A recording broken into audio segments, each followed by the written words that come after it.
On a dark and deserted battlefield, a giant dragon emerges from the smoke in all its CGI glory. The dragon is faced with a group of humans that are here to challenge it, but it calls them all foolish for even daring to think they could ever stand a chance in a fight with him. But the humans are determined and will not back down from it. The Shadow World represents the worst calamity known to man. It has slowly shrouded the world in a thick layer of black fog which is impossible to see through. We don't know what goes on in that black fog, but one thing we do know is that no living creatures can survive on the land it corrupts. So with the fog slowly devouring the earth, there is only one way for the humans to survive, and that is by conquering the Shadow World.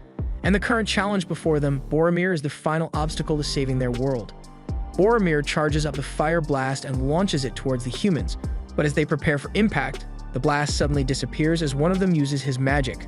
Boromir is shocked by this but prepares to attack again regardless. However, Dazir is able to analyze the magic patterns within Boromir and use his special magic to seal all the dragon's spells.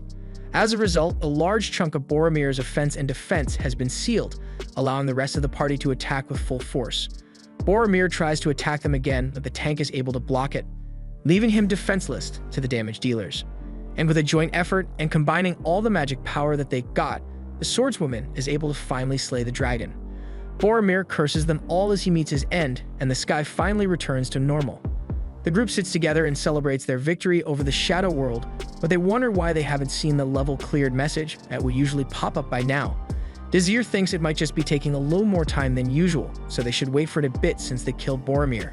But even with their victory, the losses that they suffered along the way to get to this result are immeasurable. Of the 150 million people that came here to fight Boromir, only the 6 of them managed to survive. The tolls were heavy, but since they are meant to be celebrating, the priest wants to talk about something more lighthearted. And here's a sight for sore eyes, a hero party actually acknowledging the contributions of the main character in the fight. They praise Dazir because without him being there to seal Boromir's magic, they would never have been able to defeat him. But with all the power that Dazir possesses, they ask why he had gone unknown in the war up until this point. He answers that it is because he was a commoner that no one took him seriously, which is a shame because if he had received more support to grow stronger, he could definitely have reached greater heights. They all talk about what they plan to do after they are able to return to Earth, so they ask Dazir what he plans to do next, maybe return to the Hebrian Academy for instance. Once asked this, he remembers his childhood friend and how she died on the battlefield, meaning he has nothing more he wishes to protect. But soon after, the boss music starts playing again and they realize something is still going on with the dragon.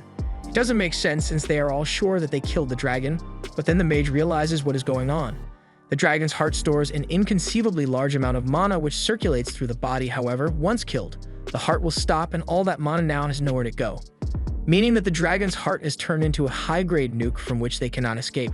In a desperate final attempt at survival, they prepare all their defenses against the blast, but in the end, they know that they cannot block a blast of that magnitude, and even Dazir's magic interference power can do nothing against a ball of pure magical energy. They all prepare to die and Dazir looks down at his hands wondering if this is really the end for him. However, after the blast, he opens his eyes once more and is surprised to see that he is not dead. He finds himself in a building and looks at his reflection, realizing that he is once again in his youth. He hears applause behind him and turns around to see that a speech is being given to the new students of Hebrian. Dazir recognizes the woman as Professor Bridget, and as she continues with the speech, she tells the students that not all of them will be enrolled in the academy as only 600 students are to be accepted. They will take a test to decide who those 600 will be, and as she announces the test, Dazir recalls it as well to clear a Shadow World, proving to him that he is really in his past. He walks away from the crowd to try and process everything that just happened. The years of fighting, the destruction that befell the world, and all the people that died along the way, none of that has happened yet. After confirming that he actually isn't in a dream, he sits down to ponder what all this means, but he is brought out of his train of thought by this girl, Lidoria, who is the second-year student assigned to assist Dazir with his test. Dazir greets her and recognizes her as one of the geniuses of the academy. She wields fire magic and ranked first in the academy entrance exam. While thinking about all that, he ended up staring at her for a bit too long, causing her to ask if anything is wrong, so he says he is just nervous about the test. Lidoria tells him not to be nervous because the Shadow World they'll be going into is one that was artificially created to be suitable for a test. But as she checks his charts to see what his combat ability is, she notices that he is a commoner. She personally doesn't have a problem with him being a commoner, but with how the school works, even if he passes the test, he will be placed in the beta class. Desir remembers all about the discrimination at the academy and how all the nobles are put in the alpha class and all the commoners in the beta class. Due to this, even if you possess extraordinary talent like Desir does, you can't get a proper education because of your status, crushing the talent of many commoner mages. Before he can worry about that though, he still has to pass the entrance test. So Lidoriya takes him to the exam hall where many other students are waiting to be tested as well. As Desir sees the room, he feels a sense of nostalgia for it, but Lidoriya is a bit surprised by his lack of surprise after seeing such a big room. He tries to brush it off, saying he has seen something like this before, but Lidoriya knows that what he is saying can't possibly be true since this place is the only one of its kind in the whole world as of now. She's a bit suspicious of him, but doesn't have time to ask any more about it since the exam is about to start soon. They hurry to the exam room, but before they can get there, they are stopped by this guy, Elhaim. He and Lidoriya don't get along at all, and she isn't trying to hide that fact. He tries to tick her off a bit by calling her short and slow, but despite all the insults he is throwing at her, she has still beaten him in previous fight, so she hits him with the L+ ratio. Since he is clearly not winning the argument with Lidoriya, he switches over to Desir and upon finding out that he is a commoner, mocks him greatly for it. He doesn't think Desir has what it takes to pass the entrance exam, but even if he did manage to pass by some miracle, he would still only end up in the beta class. Now that Elhaim has said that, Lidoriya has started to take it personally, and she tells Desir that he had better pass the entrance exam no matter what. They continue to the exam room, but Desir is still feeling a bit disillusioned with all that is going on since he still can't accept that this is his reality. However, as he gets to the room, he is spotted by his childhood friend. And at that moment he decides to hell with how or why. I'm going to make sure that tragedy never happens again. He calls out to her as Romantica, but by this point in time, he had yet to actually meet her, so acting all friendly with her would be strange. So when she asks him how he knew her name, he explains it by saying they are in the same testing group and her name is displayed. She accepts it and wishes him good luck in the test and walks off. Lidoriya tells Desir that he is going to be in Group D and gives him a briefing on the test he will be taking today.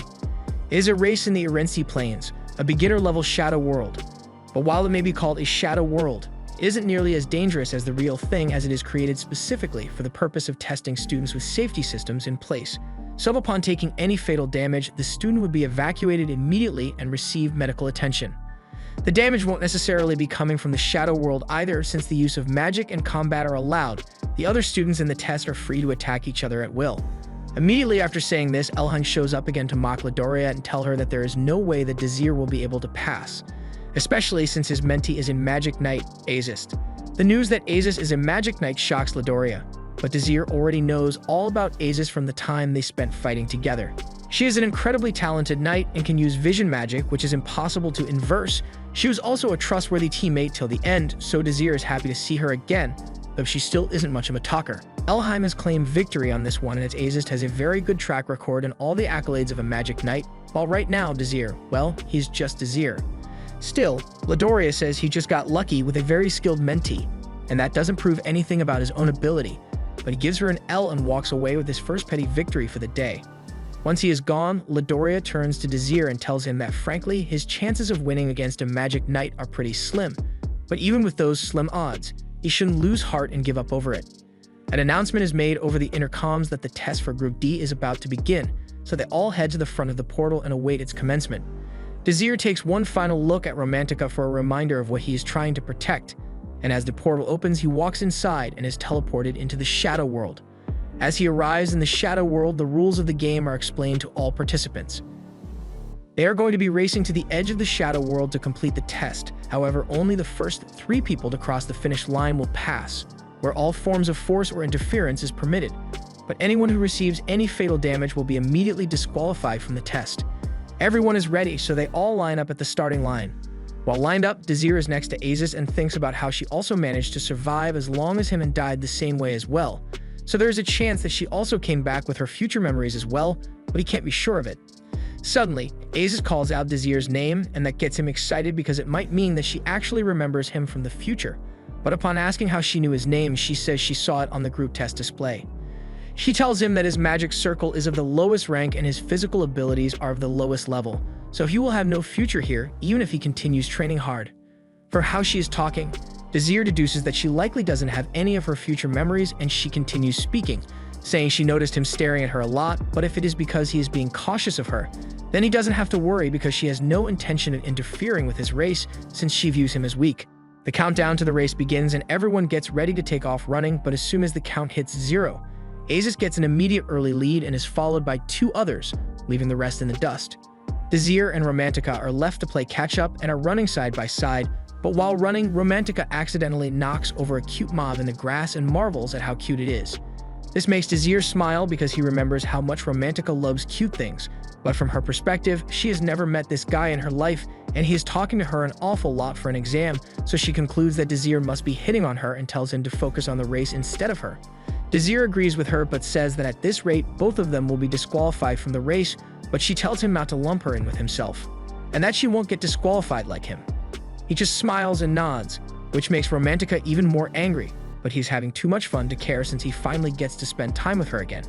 Suddenly, he notices something in the distance and immediately pushes Romantica out of the way, narrowly dodging a flaming arrow that was shot at her. The attacker is the last competitor who is trying to thin out his competition to give himself a better shot at victory, but as he fires another fire blast, Romantica counters with a wind spell and fires it at him. Both spells collide, kicking up a huge dust cloud, but through that dust, though the attacker's spell was destroyed, Romantica's spell is still on course and hits, eliminating him from the test and leaving only 5 participants. Romantica thanks Désir for his help with saving her just now, but she says by eliminating that guy, the score is now settled between them, so she doesn't owe him anything more. He just smiles and nods again, making her angry once more. Désir points out that the others are still quite a long way ahead of them in the race, so she will need to hurry if she wants to try and catch up to them, but she says there is no need for that since she has a way to deal with that problem. She had hoped to save this for a little bit later, but with how things have gone, she needs to stop them, so she uses her magic to launch a spell. Meanwhile, the professors are judging the students in a separate room and talk about how it is great that they have a magic night in Group D. But then another professor mentions that there is also a commoner in the group Désir, and they don't seem to like commoners at all, so they immediately think Désir is not going to pass the test, but Professor Bridget seems a little more intrigued by him. Near the front, Aziz is still in the lead of the race and is followed by 2 others. One of them has completely given up on all hope of ever passing Aziz, but at least if he keeps up his pace here, he will be able to stay within the top 3 and pass the test. However, suddenly, the wind starts to push them backwards, forcing him to plant his sword into the ground to keep from getting blown away by it. He looks forward to see how this is affecting Aziz, but she is simply cutting through the wind and continuing at her previous speed. Seeing her press forward, he is motivated to stand his ground and survive the wind. But that tree had other plans. The 2 people behind Aziz get eliminated, leaving only 3 participants in the game. With only 3 participants left in the game, they can all pass if they don't fight each other since there is no reward for eliminating someone. But who said logic had to apply? Romantica wants to eliminate Désir next just because she can. She tells him that he had better drop out of the test before he gets hurt, but Désir asks why she feels the need to go this far. And her reason is that the fact he keeps smiling pisses her off. She tells him once more to drop out before she hurts him, but he refuses. She is shocked that he still refuses to drop out after seeing what her magic can do, but Désir just keeps smiling, angering her more and more until she just decides to finish him off herself. She casts several magic circles in the air and uses Wind Strike on Désir. She is sure that the blast must have eliminated him, so she starts to walk away, but while doing so, Désir tells her that her ability to control multiple magic circles at once is pretty impressive. She turns around to see that he is completely unharmed from that attack, and even worse, he starts lecturing her on how she should spend a little more time casting the spell, so that it turns out stronger. Because she cast the spell so fast, all he had to do was make a slight adjustment to the trajectory, and it missed him entirely. She yells that it was probably just a coincidence that her previous blast had missed, but she will make sure that the next one will surely hit. However, with one wave of his hand, Désir once again causes all the spells to miss him entirely. She realizes that what Désir is doing is inversing her spell, but she can't accept that he is able to do such a thing because Désir is meant to be at the lowest circle of magic, so it shouldn't be possible for him to use such advanced magic.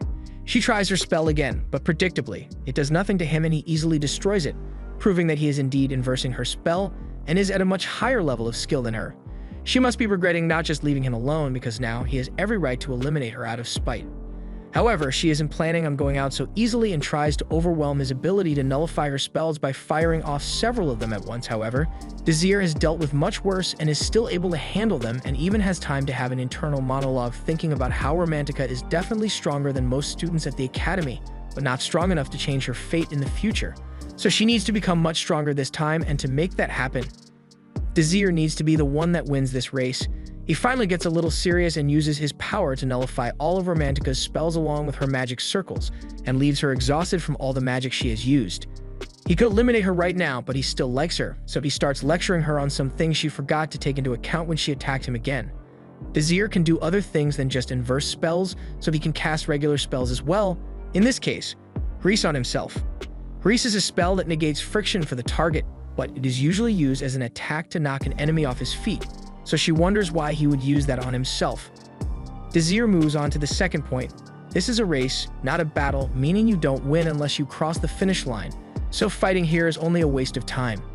And lastly, even if you get severely damaged, you won't die here, so he is able to do something like launch a fire spell at himself. She starts saying it is crazy to hit yourself with a fire spell intentionally, but before she can finish, he has already launched himself, knocking her to the ground, where she realizes that she just took an L here and she can't even be mad about it. Meanwhile, Azist is about to cross the finish line, but she notices that Désir is fast approaching her and realizes that at his current speed, he will catch up to and pass her soon, so she turns around and prepares to face him head-on while apologizing for calling him weak since he can clearly handle himself. She prepares several magic circles and intends to fire them, forcing him to deactivate the Grease spell and begin trying to inverse the magic circles that she has cast. She realizes that he is taking control of her spells, so she fires them before he can take full control of all of them, forcing Désir to use the spells he controls to deflect most of the damage away from himself. Azist is impressed with his quick thinking and that he was able to avoid taking a fatal blow after all of that, but she still has to win, so she intends to cast a spell quickly so as to not give him enough time to inverse it. She launches an attack at Désir, but he is once again able to take control and redirects it to explode behind him while simultaneously casting Grease on himself again. He then uses that force to launch himself forward and towards Azist, but while she thinks he is coming in for an attack, he slips past, telling her not to focus too much on beating him, and crosses the finish line first. She lost sight of the goal of the game, and with that, he has now won the race and Azist has received her first L, as well as Romantica, who is still trying to make it to the finish in bouncy fashion. After the results of the matches have all been gathered, the teachers begin the totally not rigged class placements. Trust me, bro. By some amount of sheer coincidence, all the commoners end up in beta class and the nobles in alpha class. What a crazy turn of events.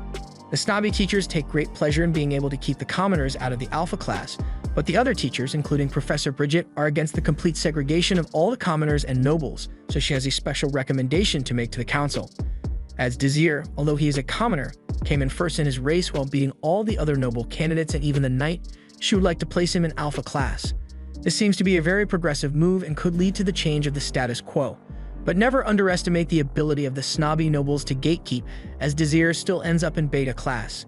He isn't too bothered by it since he was also in beta class last year, but what he is really worried about here is Romantica, as she's pretty distraught about her results. She was placed in beta class, along with the rest of the commoners in a classroom that looks like it survived a cluster bombing. The teacher for the class explains that magic circles are the metric for the power of a magician. He draws a diagram on the board to demonstrate the different magic circle levels. The highest is 7 and the lowest is 1. And with his snobby lips, he firmly states that all the commoners in class are weak and you have to have a circle levels of at least 2 to be able to get into alpha class, but all of them only have a magic circle level of 1. However, Romantica is at level 2, so she doesn't understand why she was put in this class. And on top of that, she was put in the same class as Désir and right next to him as a matter of fact. Him and his annoying smile. Meanwhile, Désir thinks about the talk he had with Professor Bridget after the test. They met each other over some tea and Désir thanked her for all the help she has given him since she used to volunteer at the orphanage that he was in. She is happy he remembers her and congratulates him on beating Azist. But despite clearly proving that he was way better than the average noble magician, she still could not get past the nobles to place him in alpha class. He knows the nobles here are religious in their gatekeeping, but if he was turned away from alpha class despite being strong, then there are surely others in beta class that are powerful, but were never given the adequate training to reach their true potential. So he's going to make it his mission to find those people and raise their talents in preparation for the disaster to come. Later that day, Romantica is sitting depressed over being in beta class when this guy walks up to her. Donetta asks if she is Romantica Eru, daughter of Baron Eru, and after she confirms that, Donetta says he is a new student in alpha class and is here to invite her on his party. He joined the Blue Moon Party, which is made up of the most talented people in alpha class, so he wants her to join with him because her skills are excellent and she has a good lineage. This would be a good opportunity for her to get in with the Alpha class students, so she's about to accept the offer. But then Donetta states his conditions. In return for inviting her into the Blue Moon party, he wants her to go out with him. He has known her for 20 seconds and has already asked her out. Romantika is shocked by this sudden proposal and backs away thinking he can't be serious about this. But he is very serious and says it was love at first sight when he laid his eyes on her in the test area. He thinks it's unfair that she was placed in beta class while she is a noble, so if she wants, she can come with him. She asks for some time to think about it, so Donna leaves her with a necklace as proof of his love and hopes to hear back from her soon. And as Romantika ponders what just happened, she gets startled by Desir that has popped up behind her. She falls to the ground and tells him not to sneak up on her like that, asking what he wants from her. Desir says he has the same proposal that Donna had for her, minus the going out part. She finds it funny that he would think she would accept to join his party after she just got invited to the Blue Moon party. But Desir remembers that the same thing happened to her in the past life, and it was the biggest mistake she ever made, so he is trying to stop her from doing it again. However, she is none the wiser to Desir's good intentions and just tells him to leave her alone. With no other options, he pulls out a letter and asks Romantika to read it when she is alone. She thinks this must be some kind of love letter, but Desir tells her to destroy the letter after she's done reading it for her own sake. This gets her curious, and she opens the letter after he leaves, but the look on her face tells me it was something she didn't want anyone to know about. While walking through the halls, Desir thinks about how Romantika will react to the letter he gave her, but she'll probably just get mad. He then notices a boy on a chair sitting outside, and he has finally found one of the other talented people he has been looking for. Pram was one of the fastest swordsmen on the battlefield in the future, and in that timeline, he had almost no training at all. So with the right training and motivation from Desir this time around, he can become so much more. As Desir is thinking all this, Romantika runs up to him and wants to ask where he got the information in that letter from, but Desir tells her to be quiet for a bit since the practice matches are about to begin. Romantika looks over at Pram and is absolutely smitten by the levels of cuteness she was witnessing. But to be clear, he's a boy despite all indicators saying otherwise. As the practice matches start, takes his time picking out a sword and picks a large sword, which is just as big as him. This shocks Desir because, as he remembers, Pram didn't use that kind of sword on the battlefield. Romantika also wonders if he will actually be able to handle swinging around such a big sword and heavy sword, but they will get their answer soon as the match is about to begin. Pram introduces himself with the Alpha class student Percival, whom he is up against, only interested in beating on a Beta class student that he thinks is weaker than him, so he skips the introduction and goes straight to the fight. However, despite being small, Pram packs a punch with his swings and surprises Percival as he is getting pushed back by a Beta class student, and he can't handle that kind of embarrassment, so goes on a full force attack. However, the Pram is still able to hold his ground and would be a clear winner for the match if he wasn't so inexperienced with the great sword, once again making Desir question why he isn't using his normal weapon. Pram is still leading the match due to his strength and power alone, but after some back and forth with Percival, Pram's inexperience with such a big sword finally catches up to him and he swings wildly, missing the mark altogether and being unable to regain his balance. This gives Percival the chance to counter and knock him to the ground, but he knows he just got lucky. Pram admits defeat as his sword has been knocked out of his hand, but Percival's pride has been hurt considering Pram is way more talented than him.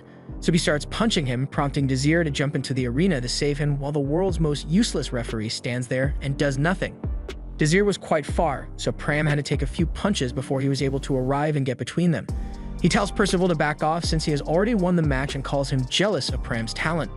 This angers him and he tries to hit Desir on the head, but he just blocks the blow, breaking the sword in the process and giving Percival the look of, "Leave now, or you are dead." Percival gets the message and backs off for now, saying he will never forget Desir's face. After that whole mess, Pram and Romantika take Desir to a waiting room to get him bandaged up after the injury he sustained on his arm from that block. However, it's not as bad as you would think since he used magic to absorb most of the damage, so the harm done to him was minimal. But even with that being the case, his arm is still going to take a while to heal. So Pram still apologizes for getting him involved and also for making an enemy out of one of the Alpha class students. Through his heartfelt apology, all Romantika could think about is how cute he is. Pram introduces himself to Desir, but before Desir can do the same, Romantika steps in and introduces herself first, and she keeps doing this throughout Pram and Desir's conversation because of how cute he is. After their introductory conversation, Pram thanks Desir once again for his help today and says if there is anything that he ever needs him for, do not hesitate to call on him. Desir says he appreciates it and will definitely be taking him up on that offer, and as Pram leaves, he looks to Romantika and asks her if she wants to talk now. They head to the back of a school building and Romantika asks if he told anyone else about the contents of the letter he wrote. He says he hasn't, but that the snobby professors are aware of it, and that is why they put her in beta class to spike her skills.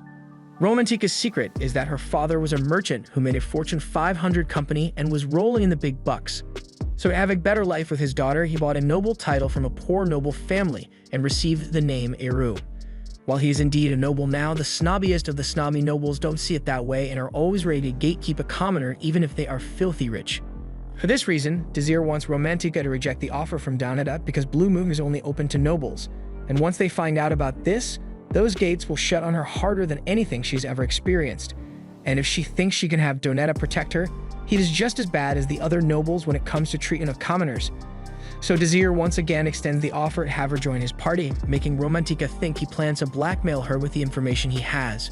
But no, Désir is too classy for that and has another card up his sleeve. Pram. If Pram is going to be there as well, then she agrees to join since he makes a valid point. But she makes it clear that she still finds him to be really annoying. This was the end of episode 3. Thanks for watching. Subscribe to not miss the next part.